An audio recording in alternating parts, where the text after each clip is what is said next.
Now, tonight, what we're going to do is, I'll tell you what the title is right away. Normally, I don't do this because I want you to tease it out, but I'm going to tell you right away. We've read the book. We win. Okay? Now, but that's an easy, trite statement. We've read the book. We win. I'm going to back it up. I'm going to tell you why we win, how we win, etc. So I'm going to take a very old story that we know very well. It's one of those really inspiring ones. But, you know, when you look at it very closely, it's a very strange story. It's very bizarre, as we will come to find out as we develop it. It's the story of David.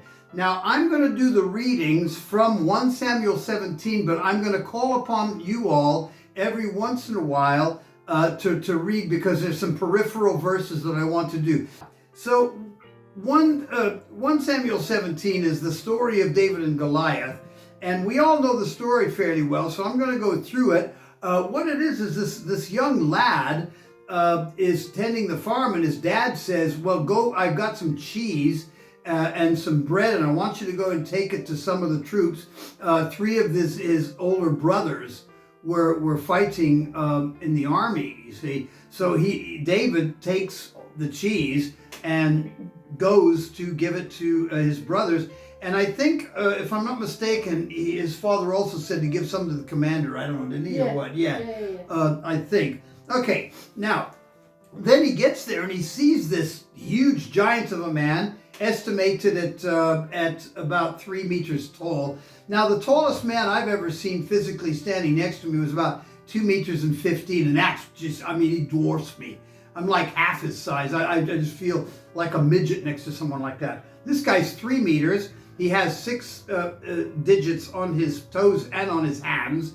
Not only is he huge, I think he's fearfully athletic as well. He's their star soldier. He's their big man.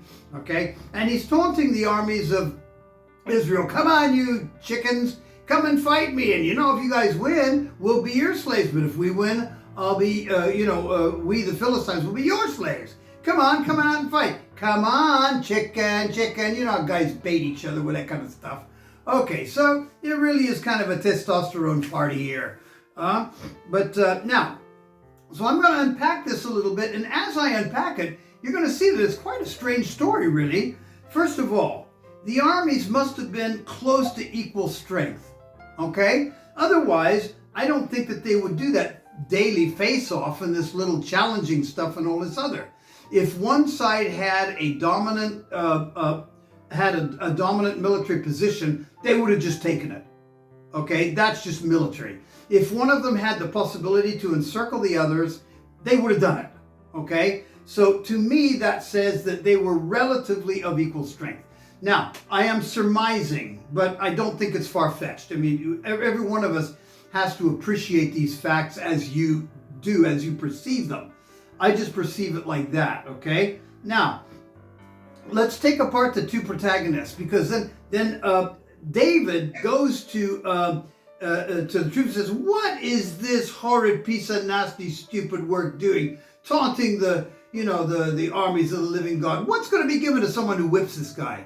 Because you can see that he's got a certain spirit, and then, there's all kinds of things that happen. So we'll unpack it. First of all, Goliath was abnormally huge, okay? And David was very small in comparison. The Bible says that he was ruddy and strong, good-looking guy, well-built and everything, but, he's probably about my size, maybe 1.60 meters. But he was also very young. Yeah, okay, yeah, and he was young. Because he was still tending the sheep for his father, and that was always given to the very young. So he was probably about maybe 15 years old, 16 years old. Probably so. I doubt that he was much older than that. Yeah. Now another thing, he was the youngest, the 8th born. But now let's back up just a little bit. I want us to read from 1 Samuel 9, verse 2. Just one verse. Whoever wants to do that. 1 Samuel chapter 9 and verse 2. Because we're going to get a description of the general of the Israelite armies. His name was Saul. Let's see what he was all about. There was a man of Benjamin whose name was Kish, the son of Abel, the son of Zechor, the son of Bechorah, the son of Aphiah and Benjamite, a mighty man of power. And he had a choice and handsome son whose name was Saul. There was not more a handsome person than he among the children of Israel. From his shoulders upwards, he was taller than any of the people. Okay, so now the question I have, now I'm going to be asking quite a few questions in here as to how you appreciate this type of stuff. Now, Israel's big man was Saul. Where was he? And he was head and shoulders taller than everybody else in the He nation. sounds quite nice. Yeah, and he was very handsome, and he was the son of a mighty warrior, and he was a mighty warrior. So, what's Saul doing, skulking back in his tent? Okay, anyway, now, let's keep going with the paradox here, because everything is in opposites. Goliath was heavily armed. David had 5 stones, and that's all. So that's almost like taking a MiG-23 and putting it against a pea shooter. Ooh. Really? He's got this, it describes his arms. His javelin was like a weaver's beam. His shield was this, and his sword was that, and everything was just two extremes. So we have a bigger mismatch there cannot be, really.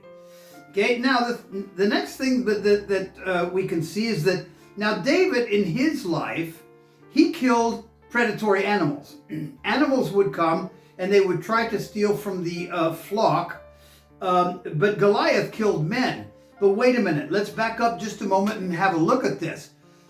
The animals that David killed were as big as Goliath. You get a big brown bear. He's 3 meters tall if he stands up on his haunches. He killed the lion and the bear. Now a lion is maybe a lion is surely bigger than a man. I think they get up to about 200 kg. Okay, so David is not someone to be messed with, even so, because he has killed animals that are every bit as ferocious as this Goliath. Okay, so he's not a pushover. Now, so Goliath was heavily armed. David had 5 stones. But wait a minute, there's more to this than just that. The Bible says in Kings somewhere that the Benjamites they had 700 left-handed warriors who would sling a stone from a distance and not miss by a hair's breadth. So we look at these 5 stones and we think this kid's nuts. He's crazy. But wait a minute. These guys were lethal with these things. Now, I'll tell you a little story. I'll never forget, I was on the farm in Zimbabwe, and there was a mamba, a green mamba up in the tree, the mango tree on our property. Okay, now he's about 7-8 meters up, and my gardener Ernest, he sees that boom. No, it was a green mamba. Now the green is a black somewhere, huh? Judges 3:15. Go read it, please. The Benjamins as being pugilists. For example, in the Song of Deborah, there are and in descriptions where they are described as being taught to fight left-handed, so as to be able to be on their wrong foot before their enemies. And that's Judges 3:15 to 21. Okay, and those same warriors could sling a stone at a great distance and not miss by a hair's breadth. So these guys were lethal. They knew what they were doing. Now, anyway, getting back to my story, there's this snake up in the tree. Now, keep in mind, a mamba bites you, and they are aggressive. They will go for you. A mamba bites you, you're dead in 5 minutes, and there's no antidote. It's the end of the story. So Ernest, my gardener, takes his sling, or his catapult. We call it catapult. Shut-a-boom, poof, gets him right in the head. Down goes that snake. We quickly get some branches, finish him off. And I looked at Ernest and I said, oh boy, that was a lucky shot. And Ernest got angry at me. He said, what do you mean that was a lucky shot? I said, why, you could have missed. He said, what do you mean I could have missed? I never miss. Yeah, here it is. Judges 20 verses 14 to 16. Go, Judy. Among all these soldiers, there were 700 select troops who were left-handed, each of whom could sling a stone at a hair and not miss. That's Judges 20 verses 14 and 16. So the odds look really, really bad for David, but when you really look at the situation, what did Goliath do? He really underestimated this boy.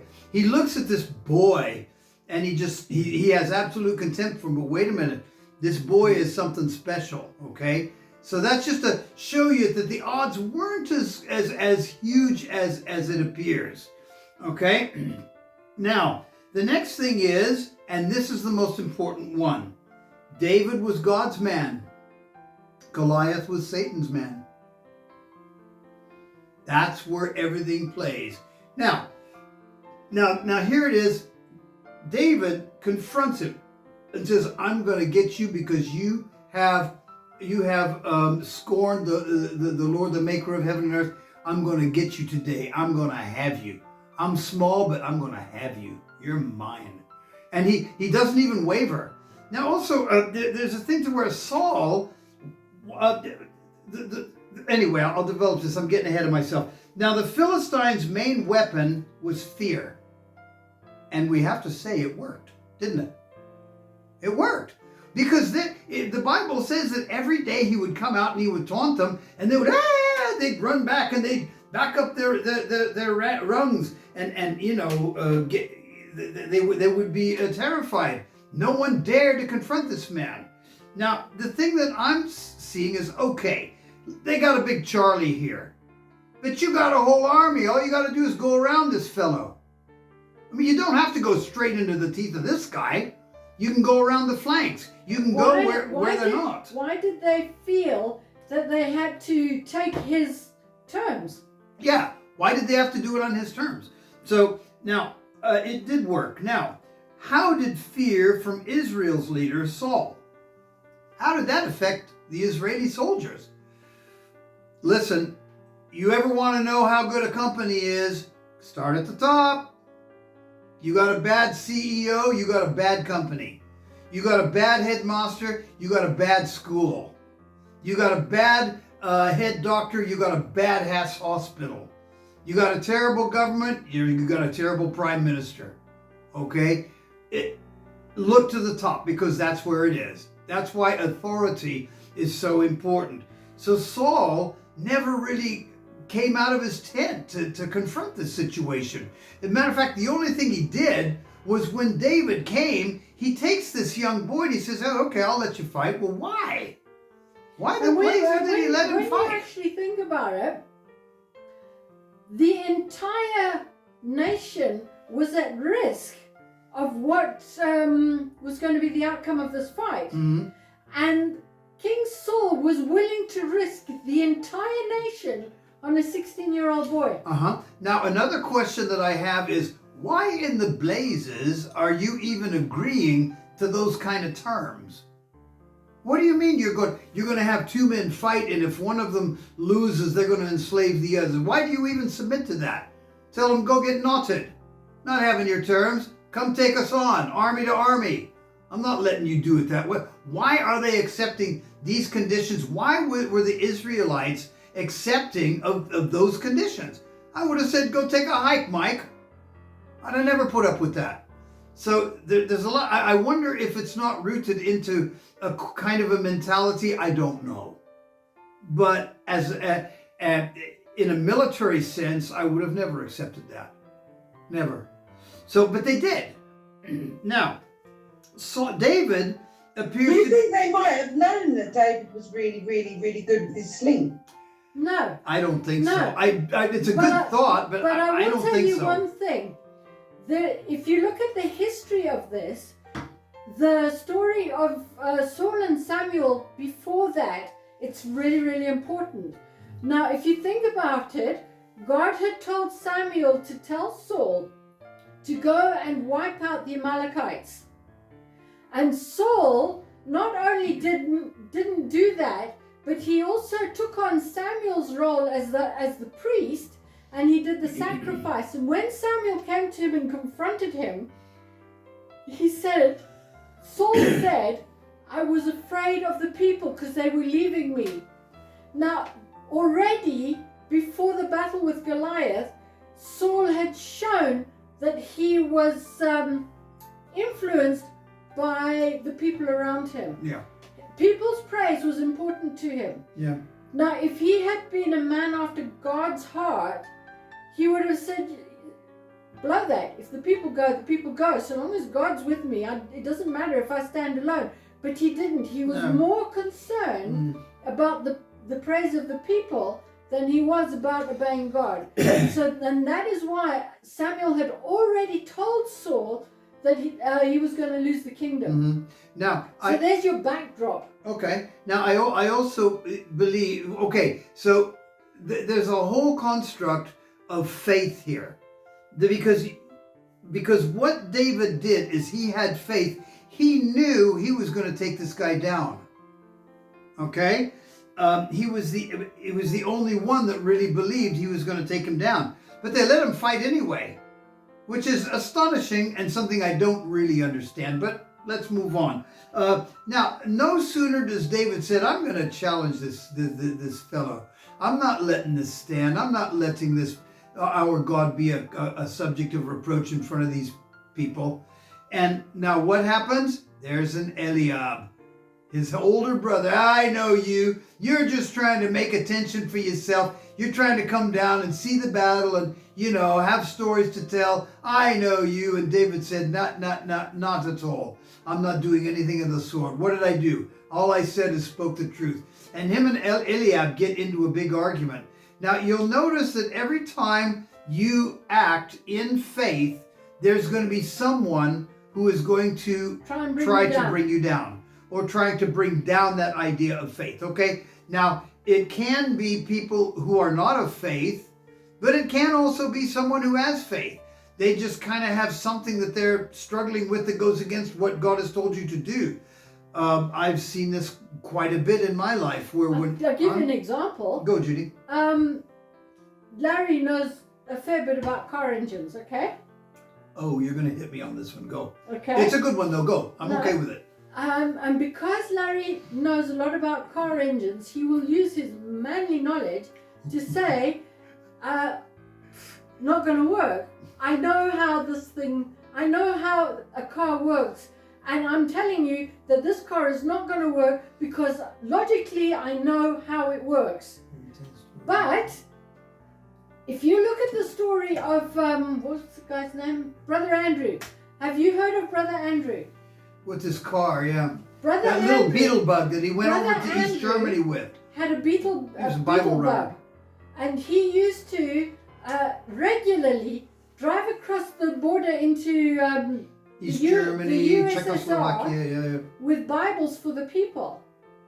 And when he had finished his mandate that God had told him to do, he took his car to the garage and had a mechanic look at it. And the guy turned around and he said, I do not believe you have done the number of miles you say that you have done in this car. It is not physically possible. This car is stuffed.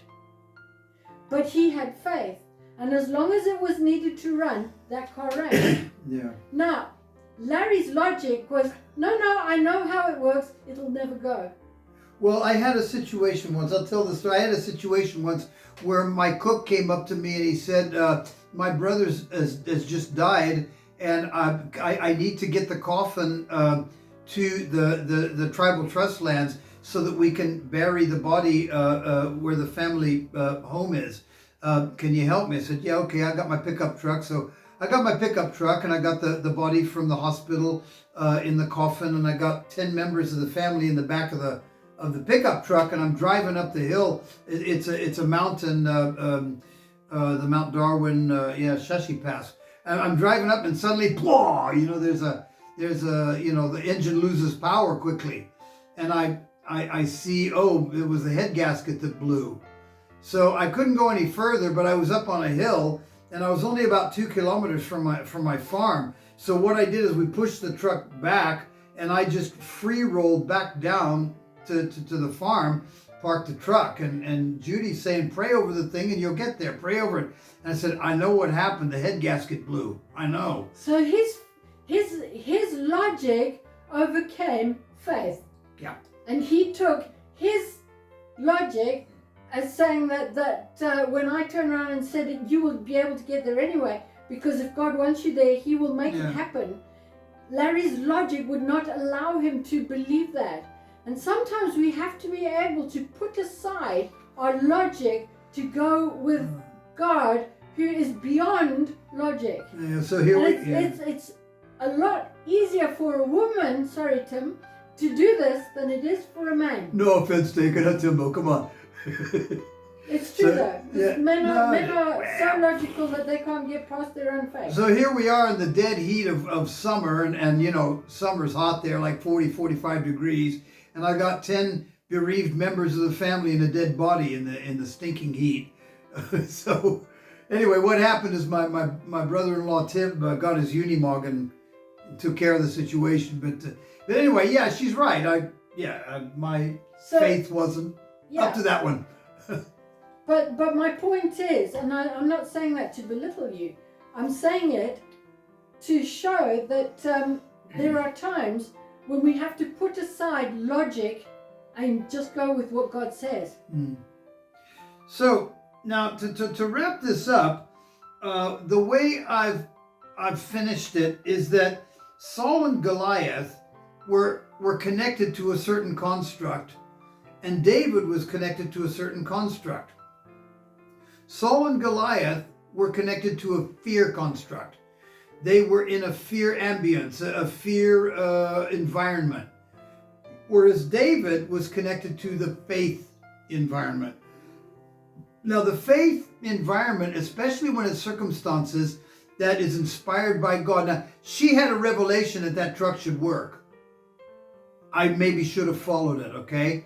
Brother Andrew had a revelation that little beetle bug was going to keep working. Not only that, he had faith that the border guards were going to not see that they were Bibles. And you see, and if he would have got caught at that time, he would have never seen the light of day again. Well, he would have been shot. I also had the great pleasure of working with the headmaster for 12 years, who was a Bible runner under that organization. And he told us some stories because he did get caught by the East Germans. And they tried to charge him with espionage because he had different versions of the Bible. You know, the Germans, they also have their different versions like we do in English, like the French do, the Italians, all of them, okay? He had different versions, so they were saying that these books were written in codes.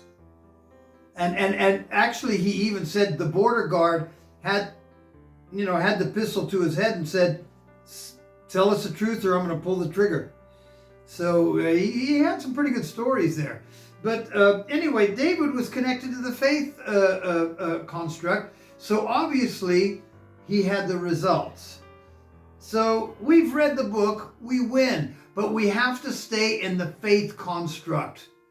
Okay, the minute we go into the fear construct or the unbelief construct, it's not going to work. Now, I've cited a couple of examples about mind over matter type stuff. I'm not so big on that, to be honest with you. I'm big on I believe my Master Jesus because I know him personally and I know how much he loves me. So I have faith there. When it comes to the nuts and bolts of everyday life, I'm not really as fussed. Like the engine that didn't work, that doesn't really bother me hugely, to be honest. But what? Nothing. Okay, I could feel the vibes. But I'm not really fussed, like if something works or doesn't work, if I ask it to. Like I've seen people pray over stupid stuff, you know. Yeah. And you know, I remember once when some evangelists came and we had a good old African power cut, and they were casting the demons out of the power system and casting the demons out of this. I thought, oh, come on, stop it, you guys. Stop being stupid. This is stupid. Don't be stupid. God didn't call us to be stupid. So I'm not fussed about whether something... Were they demons there, though? Were they making it up? Were they demons there, Larry? Or were they just... Oh, just doing what silly Christians do sometimes. To me, that's not real faith. Mm-hmm. To me, it's real faith when I give my life to Jesus and I let him direct my life. And I'm going to go through the bumps and scrapes that we go through in life. Yeah. But I have faith in him that he's going to see me through it. He's going to teach me what I need to learn. And he is going to change some stuff miraculously. I've seen miracles, lots of them. I'm not, being funny about that. I've seen people healed. I've seen this one healed. Yes. Whew, big time. So I know what kind of a life and family Jesus has built for us because of my faith. And because I put my trust in him, and because I tried to parent according to his ways. I tried. It could have gone south, even so, but it didn't. I don't know. I have my faith is very practical. It's an everyday thing. So I don't want to discount the miraculous, but listen, can I say with safety that we've all seen funny business? Mm. I think we've all seen funny hoo-hoo stuff. And that's not what we need. We don't need that. Okay? So, that's what I got. That's all I got to say about that.